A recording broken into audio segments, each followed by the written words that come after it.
व्यक्तिगत रूप से कार्यपालक अभियंता की जिम्मेवारी है कि उसका मॉनिटरिंग करें और उस कार्य को दिसंबर तक पूरा करें, जिससे कि संजय झा जी के साथ दोबारा आकर के अनुमंडल कार्यालय का भी हम लोग यहाँ पर उद्घाटन करें। साथ में बेनीपुर में जो माननीय नीतीश जी की 7 निश्चय योजना है, जो उन्होंने 7 निश्चय योजना की शुरुआत की, जिसमें उन्होंने जो बड़ी आबादी बिहार की नौजवानों की है उसको उन्होंने एक 7 निश्चय में उन्होंने एक निश्चय किया कि यहाँ के युवाओं को बल और आर्थिक स्वावलंबन कराने के लिए हम योजना की शुरुआत करेंगे। और उसी के चलते पूरे प्रदेश के सभी अनुमंडलों में ITI का निर्माण, सभी जिलों में इंजीनियरिंग कॉलेज का निर्माण, मेडिकल कॉलेज का निर्माण करने का उन्होंने निर्णय किया है, पॉलिटेक्निक का निर्माण का निर्णय किया है। उसी के तहत आज हम लोगों ने बेनीपुर में औद्योगिक प्रशिक्षण संस्थान का भी उद्घाटन किया है। दरभंगा जिला के सिंहवाड़ा प्रखंड में सद्भाव मंडप का निर्माण कराया गया है। साथ में मनीगाछी प्रखंड में सद्भाव मंडप का निर्माण कराया गया है। साथ ही साथ दरभंगा जिला के अंतर्गत सदर प्रखंड में प्रखंड अनुमंडल कार्यालय का भी आज उद्घाटन माननीय संजय झा जी के द्वारा किया गया है।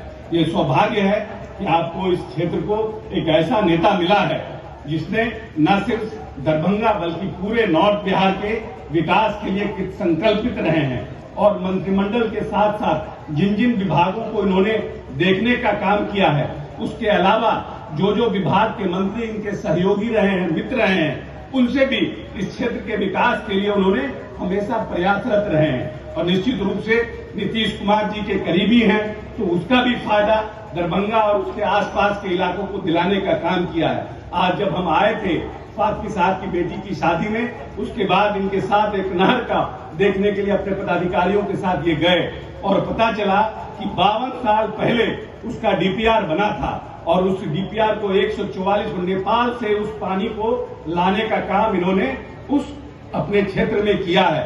तो निश्चित रूप से बधाई के पात्र हैं। और हमने तो कहा है एक जगह कि माननीय स्वर्गीय ललित नारायण मिश्रा के बाद कोई व्यक्ति इतनी संजीदगी के साथ इस इलाके के विकास के ऊपर किसी ने ध्यान दिया है। नहीं, ये नहीं कि वो हमारे मित्र हम इसलिए कह रहे हैं, जिस संजीदगी के साथ उन्होंने दरभंगा और उसके आसपास के इलाकों के विकास के लिए कार्य किया है, वो सिर्फ और सिर्फ संजय झा ही कर सकते हैं। चाहे यहाँ पर एम्स का निर्माण हो, उसकी लड़ाई इन्होंने लड़ने का काम किया और माननीय मुख्यमंत्री से दरभंगा में एम्स लाने के लिए भारत सरकार पर पटना के बाद जब जेटली जी वित्त मंत्री थे तो माननीय नीतीश कुमार जी को ले जाकर के दरभंगा में एम्स करवाने का उन्होंने घोषणा करवाया और दबाव बनवाया। और पहली बार जब जेटली जी इस देश के वित्त मंत्री थे तब उन्होंने दरभंगा में एम्स देने की घोषणा की, क्योंकि वो पटना को, बिहार को एम्स देना चाहते थे। नीतीश जी ने कहा कि ऑलरेडी पटना में एम्स है, तो उन्होंने कहा दूसरा कहां होगा, तो माननीय नेता संजय झा जी ने दरभंगा में एम्स कराया। अब तो राजनीति है, सरकारें बदल गई है, सब कोई अपना अपना दावा करते हैं, लेकिन एम्स की नींव को डालने का दरभंगा में काम संजय झा जी ने किया। और उसके बाद जब भारतीय जनता पार्टी के साथ जब हम लोगों का गठबंधन था और इनके संबंध उस समय के सिविल एविएशन मिनिस्टर से उनके अच्छे मधुर संबंध थे, तो संजय झा जी ने दरभंगा में हवाई अड्डा खुलाने के लिए, एयरपोर्ट खुलाने के लिए भी एरी छोटी एक करने का काम किया।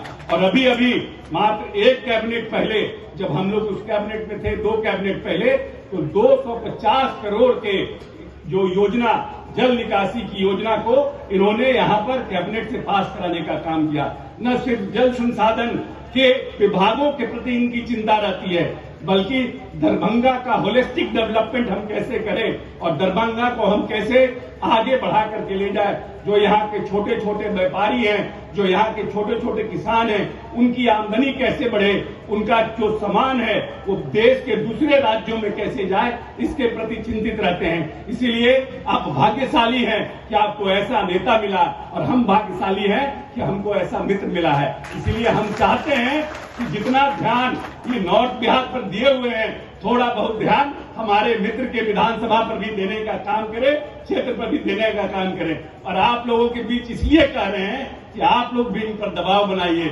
जैसे ही दरभंगा के लिए मेरे ऊपर दबाव बनाते हैं, आप भी इनके ऊपर दबाव बनाइए कि अशोक जी के भी क्षेत्र को थोड़ा देखने का काम करिए। बहुत बहुत धन्यवाद। हम सब भाग्यशाली हैं कि नीतीश जी के नेतृत्व में हम लोगों को काम करने का मौका मिल रहा है। माननीय नेता ने जात पात से ऊपर उठकर, धर्म से ऊपर उठ करके, चाहे गठबंधन किसी के साथ रहा हो, इस बिहार के विकास को आगे जाने का और ताकत देने का काम किया है। यह बिहार मात्र 32,000 करोड़ का बिहार था जब माननीय नेता ने इस देश की बागडोर संभालने का काम किया था। और आज ये जानकर आपको प्रसन्नता होगी कि माननीय नेता ने जो इस बार का बजट पास किया है वो 2,64,000 करोड़ का बजट है। इसीलिए आप सब लोग माननीय नेता को आशीर्वाद दीजिए कि उनकी सरपरस्ती में ये बिहार जात पात और धर्म से आगे बढ़ करके आगे बढ़ता रहे और बिहार का नेतृत्व इस देश को आने वाले समय में नेतृत्व देने का काम करे। बहुत बहुत धन्यवाद।